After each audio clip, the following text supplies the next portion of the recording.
Enkonzweni la engikhonza khona inkonzo yabasindiswa. Inkonzo eshisayo evutha bhe ekunamavolontiya ayimqansa engakhwela mbongolo.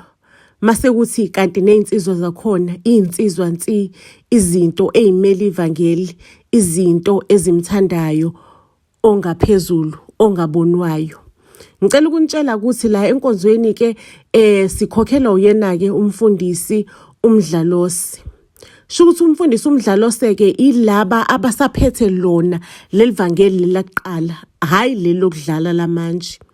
Ngicela ukunitshela ukuthi khona lana ke enkonzweni mina bengingazisacazi ngikhuleka ngithandaza ngidumisa ngenza yonke into engingayenza because bengidlona mbeza ngaphakathi ukuthi ngikholwa nginjalo ngiyihashi elingakhwela mqansa. Ngaphuma ngalingeka ngathandana nomuntu wesilisa.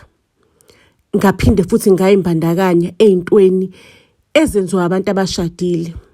Ngisacaza kanjalo ngiyathandaza ngicabanga ukuthi lo nembeza lo ngaphakathi kimi uzophela yini ngoba phela lo muntu sisaqhubeka siyajola asihlukene sisenza nje izinto ezenziwa abantu. Kanti ngisacaza kanjalo ngithandaza kanjalo enkonzweni kunobhuti nje oloke engithi jeqe engilunguza ethi yo yaze yathandaza lentombi yilo shune engufunayo ke womfazi ngifuna uhlobo nje uhlobo lomfazi oluzokwazi ukuthandaza. Shukuthi untonto ke emva kokuthi akhulumisane nabantu abadala basenkonzweni kanye nami athumela inkomo ekhaya ayishaye iphelele vele bekangenasi isikhathi sokuthi ngizohlephula ngiphinde ngibuye wafike nje untonto wayishaya zonke inkomo zaphelela. Angena amanzi endlini. Phela untonto angimtshelanga ukuthi sengithanda ukulimala sengithanda ukuthi impela ithuluzi libe nenxeba ngoba sekukhona isoka engiqomene nalo eselidalelile. Yena ukhokhe ngisho nenkomo yomqhoyiso wakhokha inkomo yamama ecabanga ukuthi kuphele ziphelele zonke izinto. Ngicela ukunitshela ukuthi ngilungiselela amalungiselelo omshado kodwa unembeza uyangidla ngaphakathi ukuthi umntombi abusekho. Ngizothini kuntonto emva kwelanga lomshado ngoba ngimqambela amanga ngamkhohlisa ukuthi mina ngiyintombi yevangeli angithintwanga amadoda. Sekuyinto engizoyithini ke le. Ngiqhamuke neplan. Ngicela ukunitshela ukuthi ngigeze ngibe muhle ngihambe ngemzini kantonto. Fika lapha yana ngimuhle nginwaka kamnandi ngidla isigqebhe.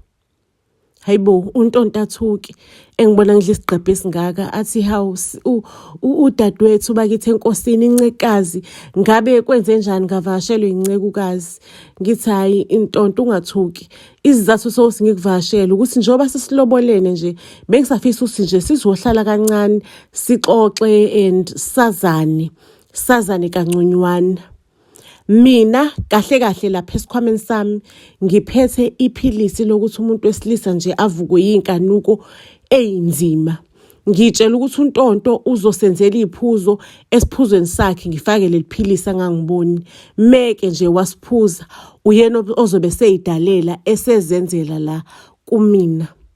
Futhi kuleli philisi bengizothi ngimfakele lona mase ngiyamdaka kancane ukuze angakhumbuli ukuthi wafica kusenjalo noma ufice engasekho njalo na. Ake sisaxoxa ke nontonto ngiyamtshela ukuthi ngizombona ukuze sazane angitshela ukuthi ayangihambe ngiyohlala phansi usongenzela isiphuzo ukuze sihlale kahle sixoxe. Sengihleli ke nami lapha phansi sengiyiputshuzile izinqa ngabhala u4 ithanga lahlala ngaphandle ukuze inceke kuphela ilingeke ibone izidlo ingene enkonzweni ekamero before umshado. Ngicela ukunitshela ke ukuthi ngilindeleke lapha yana ngibhala u4 ngilinda insizwa ukuthi nje ithi buya ikhangwe ilamathanga. Angeke naziki. Kanti insizwa izovela nibuye nesingqonqo sezinsizwa ezinye ezu2. Ithi hayi ke dade because mina nawe sakashada ngekulunga ukuthi sihlale sesihlala soyi2 ngcono kube khona abanye abantu abawofakazi ukuthi asenza ngalutho.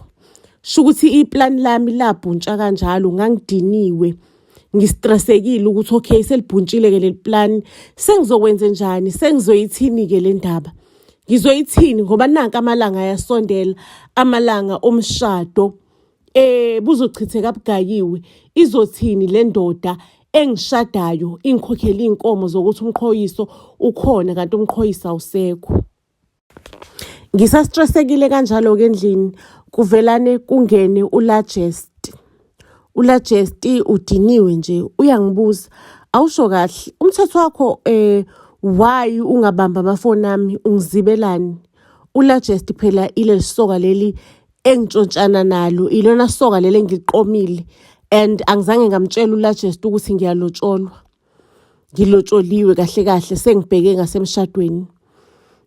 Ngimtshela ukuthi mfethu yazi kunento ekumele siyixoxe, bengisacela ukuthi siyeke manje ukuthandana umjolo. Kunezinto eziningi engibhekene nazo, ama-childhood trauma wami engibhekene nawo, ngizocela ukuthi sihlukane. Athi uLajest, ini ungitshela ukuthini? Phela mina ngi-investile la kwena, ngi-investe ama-feelings, ngi-investe uthando lami, ngiyakuthanda. Uyazi na ukuthi isigebengu sithandana nomuntu oyedwa, asithandani nabantu abaningi. Manje masungidampa mina ngidantshwa mina, kusho yena uLajest. Umina engidampayo, intombazana yingidampi nje. Umina engodampa wena mengasakufuni, okwamanje ngisakufuna, ngisakuthanda-ke. Futhi nawe uyangithanda, ngiyakwazi lokho. Lalela la, kunemoto engiqeda ukuyincinza la. Ngilinde ibhaya namhlanje ntambama. Lizoyithenga ngo-60,000. Ngizothatha yona yonke lo mali leyo ngikunikeze yona. Uhambe uyolungisa le inkinga zakho childhood trauma wakho. Ubonane nabantu abaziyo, abantu abafundele, ama-specialist azo lezinto. Uhambe uyokhuluma inkinga zabo kubona. Ngoba mina ngikudinga u-right. Ngikudinga u-right uze siqhubeke nothando lethu. Uyazi nawe ukuthi ngiyakuthanda. Mangabe kuukuthi ufuna uku-advertise i-business lakho khona lana eBuzz SA, kuma-social media platforms wethu, Facebook, YouTube, TikTok, as well as Instagram, you can send us a WhatsApp kuyona le number, and then sizobe sesiyakhulumisana ukwazi ukuthi u-advertise i-business lakho on our social media platforms ethu. Akukho mahala ke, kodwa ke ama-fees wakhona are-affordable. So just send us a WhatsApp today. Mase ngakhohlwa ke family ukuthi nisfollowishe to all social media platforms. Siyanthanda kakhulu. U-episode 2 uyalandela.